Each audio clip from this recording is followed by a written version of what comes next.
Ignacio, good morning. How are you doing? Hey, how are you? Thanks. You're fighting in an enemy trial against Rafael Fiziev, who's number 11 in the rankings. What's your thoughts before the fight? Now I'm just excited, just being in the octagon with Rafael Fiziev is an honor for me. I've been watching him since he got into the UFC, I'm a striker too, so I always like to see strikers doing their thing. So yeah, no, it's a great honor and it means a lot to me because the UFC, it's seen, I'm ready for it and I love it. Right, and also you pulled out to bring the fire in the cage. What's your expectations about the fight? You see the standing band, or what's going to happen in your mind in the fight? I'm a striker, he's a striker, we are really explosive. I think we're going to stand and bang in the middle of the octagon, That's what the people want to see, and that's what we're going to give to them. And one last from me, I see what you're wearing. This is hidden, but I see. What brand is it? Well, not too many fighters are wearing the Adidas T-shirts and all the stuff. Is it like the best brand for you, or what's behind it? Behind the Adidas? Oh, I see what. Yeah. You're asking for the brand and my T-shirt? Can you Yeah. say it? Yeah, it's Adidas. They've been supporting me a little bit, so yeah. You like it? Great, thanks.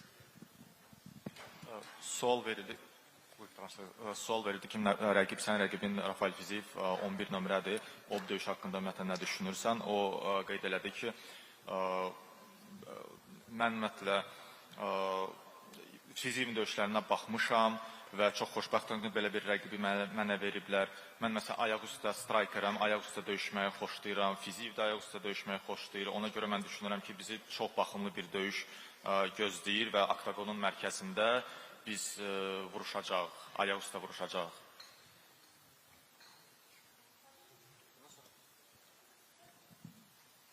Hello, Ignacio. Welcome to Baku. So your height gives you an advantage, I guess, but Fiziev's shorter frame gives him advantage to try for takedowns. Do you have any thoughts about it? How will you defend yourself from this? I just said it, I'm going to stand and bang in the middle of the octagon. If he decides to take me down, it's going to be his end. My grappling and my jiu-jitsu is another level. I train with Bilal Mohammed. I'm the best of the world. I got the best jiu-jitsu coach, who is Alberto. And I'm ready. I think if he decides to take me down, it's going to be just a short fight. Sual verildi ki, ümumiyyətlə sən üstünlük odur ki, sən hündür boysan, Fiziev isə əksinə balaca boydur. Ola bilərmi ki, Fiziev sənə qarşı takedown, səni parter aparmaq istəyəcək? Ignacio bildirdi ki, mən oktagonun mərkəzində dayanacam və Fizievdən gözləyəcəm ki, döyüş ayaq üstə geçsin, çünki bizi kimi strikeri. Amma siz bilirsiniz ki, mənim grapplingim, mənim güləşim başqa səviyyədədir. Çünki mənim məşq yoldaşım Bilal Muhammaddır və siz bilirsiniz ki, o necə grapplerdir, necə güləşçidir. Ona görə mənim üçün bu problem deyil ümumiyyətlə. And the second question is, watching Fiziev's past fights, like with Gaethje and the other ones, what weaknesses did you see in him, and how do you plan to exploit them? We've been watching a lot of his fights. I think his striking is top level.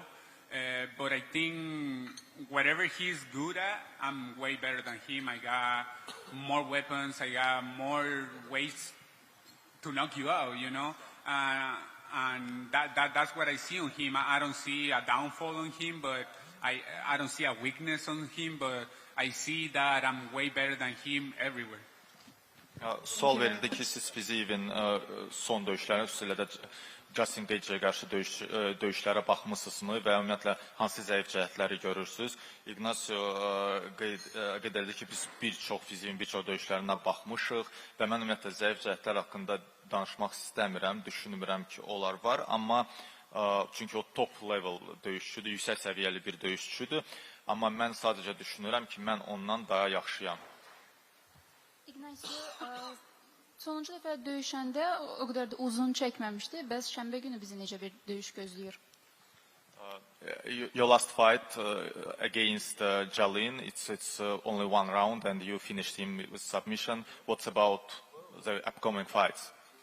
You know, I would love to give you guys a 3-round battle. You know, I would love to go 3 rounds with Rafael Fiziev. I think I can learn a lot from him. And I would like to show the world everything I got and just dominate him for 3 rounds. Mən 3 raundu döyüşə hazırlaşıram və mən ümumiyyətlə fanatlara 3 raundu elə bil ki 3 raundlu döyüş göstərmək istəyirəm və xoşlayıram. Ona görə bu 3 raundlu döyüşə hazırlaşıram və 3 raund ərzində onun üzərində dominantlıq eləmək istəyirəm. Hi Ignacio, Yusuf MMA 101. My question, if you win by finish over a top fighter like Fiziev, do you think you can claim a top 5 fighter next? And who do you think will make you near the title? You know, after this fight, after finishing Fiziev, I think I'm going to be in a position wherever I can ask a really good fight, anywhere in the top 10. I don't know if the top 5 yet, you know. If the UFC think I deserve it, I would take it. Me and my team, we always ready for everything and anybody on this division. But I would love to face some big names like Dan Hooker next, and why not, one of my dream fights, Max Holloway. My last question, do you think your younger brother, Albert, is ready for UFC and can be a champion here? You know, there is not a question in the world. My little brother Albert, Jaulita Bahamondes, he's going to be in the UFC. I think he's still a little bit young. He needs a little bit more experience, but it's just a matter of time. It's just a matter of time. He's way better than I was whenever I was his age. So you guys are about to see a lot of Bahamondes in the UFC, and not just he's going to get there, he's going to be a champion. He only needs the experience and just keep working hard how he's been doing. Sual verildi ki, məsələn, bu döyüşdə qələbə qazansan, düşünürsən ki, növbəti rəqibin top 5-dən olacaq. O qeyd elədi ki, bu döyüşdə qələbə qazansam, bilmirəm top 5-i, amma təbii ki, top 10-dan rəqib gözləyəcəm.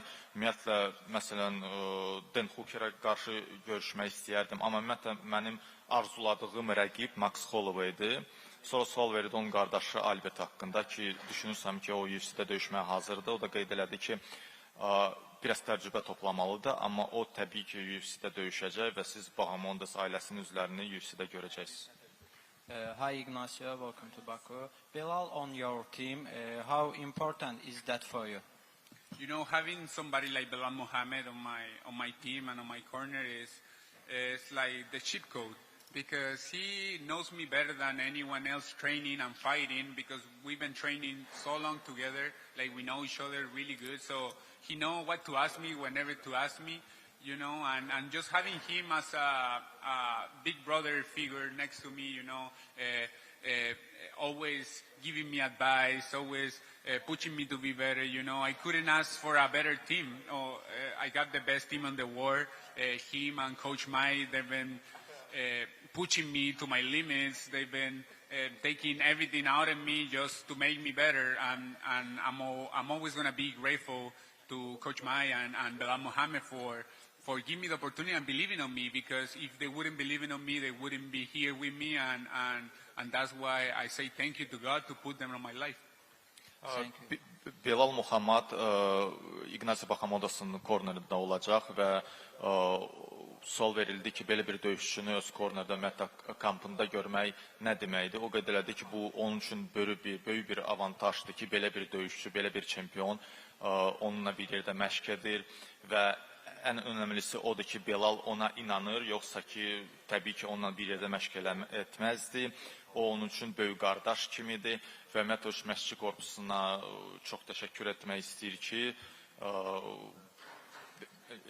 həm Belal, həm də məşqçi korpusu ona inanır və daha yüksək səviyyədə özünü göstərməyə imkanı verir. Hi Ignacio, Fight DJ Turkey. Your opponent is now in a 3-fight losing streak and he's fighting in his hometown.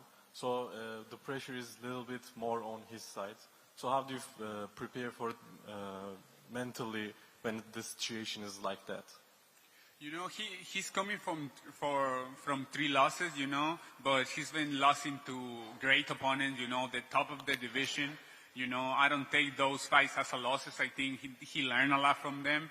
I think this Saturday we're going to see Rafael Fiziev really hungry, the best version of him, and that's what I deserve, I think. So I think I deserve the best version of him, and I think I'm ready to take down the best version of Rafael Fiziev. And the crowd, for sure, he's going to be on his side because it's his house. But, you know, I do my work and I love to change people's minds. Thank you. Sual verildi ki, Rafael Fiziev ard-arda 3 məğlubiyyət alıb və bu döyüşdə həm də öz vətənində döyüşür. Bəlkə daha çox təzyiq məhz Rafael Fizievdə olacaq. O bildirdi ki, bəli, o 3 döyüşdə məğlub oldu, amma bu UFC-nin top rəqibləridir və bu döyüşdə o məğlub olmadı, daha çox öyrəndi, təcrübə topladı. Düşünürəm ki, o qələbəyə acdı və biz Bakıda Rafael Fizievin ən yaxşı versiyasını görəcək və mən məhz buna hazırlaşıram. Azarkeşlər də onun tərəfində olacaq, ona görə ağır bir döyüş olacaq. Just follow up. Yesterday we spoke about the fans in Chile and also in Latin America, if you remember, and now the Club World Cup is going on in the US with the football teams. Then compared to the football and other sports, how big is the MMA in your country?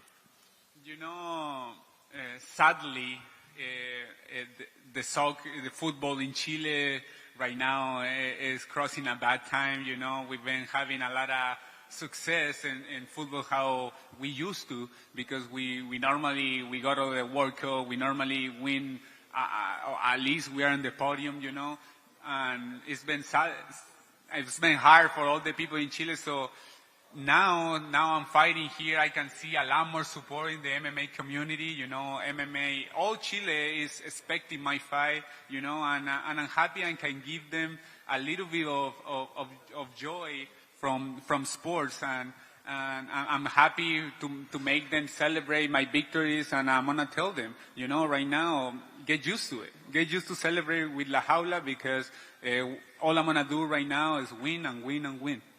Right, and also when it comes to the other sports, for example, the football, Alexis Sanchez will be the example for the young generation to become the footballers, and I'm pretty sure the MMA fighters like you also will be the motivation to the younger kids. And what it's like to be an example for them. You know I got little brothers, I got nephews, I got my kid, my baby, you know, so I always try to be the best example for them. You know, nowadays we have a lot of bad examples outside in the world, you know, so I just try to be the best example for them, and I'm happy to be able to open doors for them, because my little brother wanna be a fighter, my nephews wanna be a fighters, and the whole country now had a dream, you know, if he could, I can too. So I'm just happy to open that door for all the Chilean kids and the people in Latin America too. Thank you so much. Best of luck Saturday.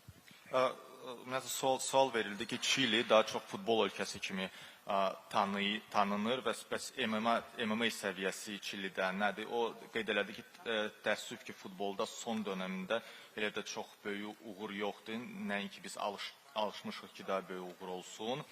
Amma indi mənə gəlincə isə bütün Çili mənim qələbəmi gözləyir və mən bu qələbəni onlara hədiyyə eləmək istəyirəm və mən udmaq istəyirəm. Sonradan sual verildi ki, futbolda məsələn Alexis Sanchez bu Çili üçün bir nümunədir və young generation, gənc nəsil üçün bu bir nümunədir və ona baxıb insanlar futbolçu olmaq istəyirlər. Bəs sən hansı nümunə göstərirsən? O qeyd elədi ki, mənim balaca qardaşlarım var, mənim dostlarım var və bütün Çili mənə baxır və mən onlar üçün də yaxşı bir nümunə olmaq istəyirəm və mənim qardaşlarım məsələn indi döyüşçü olmaq istəyirlər və mən düşünürəm ki, əgər Çilidə balaca uşaqlar mənə baxıb döyüşçü olmaq istəyirsə, bu artıq az iş deyil. Thank you guys. Hey, first I want to say a big shout out to my chef, Sam Padilla, with making this wake up super easy.